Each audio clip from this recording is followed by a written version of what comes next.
Hi, everybody. Yesterday we learned that in 2013 our businesses created 2.2 million new jobs, including 87,000 last month.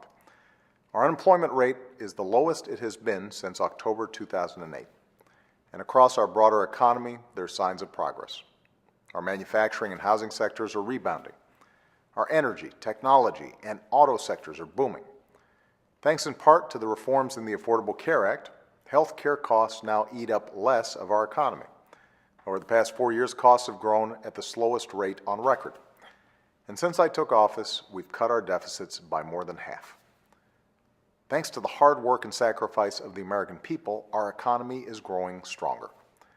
But we know we've got more work to do together. Our success as a country depends on more than the success of our broader economy. It depends on the success of the American people.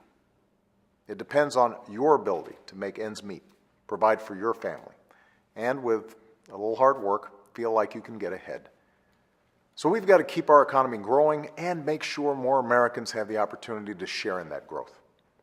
We've got to keep creating jobs that offer new opportunity and make sure those jobs offer the wages and benefits that let you rebuild some security.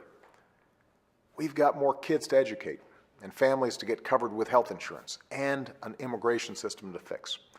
And we've got to make sure this recovery leaves no one behind.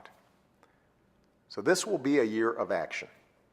I'll keep doing everything I can to create new jobs and new opportunities for American families, with Congress or on my own, and with everyone willing to play their part.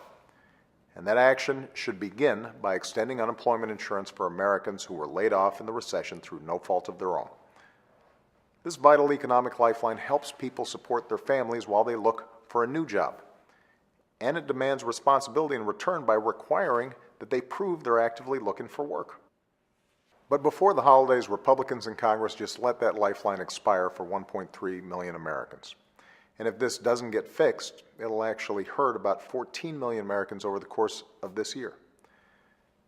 Earlier this week, Democrats and Republicans in the Senate took the first steps toward making this right. But Congress needs to finish the job right away. More than 1 million Americans across the country will feel a little hope right away if they do. Working folks are looking for the kind of stable, secure jobs that went overseas in the past couple of decades. So next week, I'll join companies and colleges and take action to boost the high-tech manufacturing that attracts the kind of good new jobs a growing middle class requires. Business owners are ready to play their part and hire more workers. So next week, I'll be joined by college presidents as we lay out specific steps to help more young people go to college and graduate with the skills they need for today's new jobs. Later this month, I'll host CEOs at the White House to announce commitments we're making to put more of the long-term unemployed back to work. And at the end of the month, in my State of the Union address, I'll mobilize the country around the national mission of making sure our economy offers everyone who works hard a fair shot at opportunity and success. As Americans, that's what we should expect.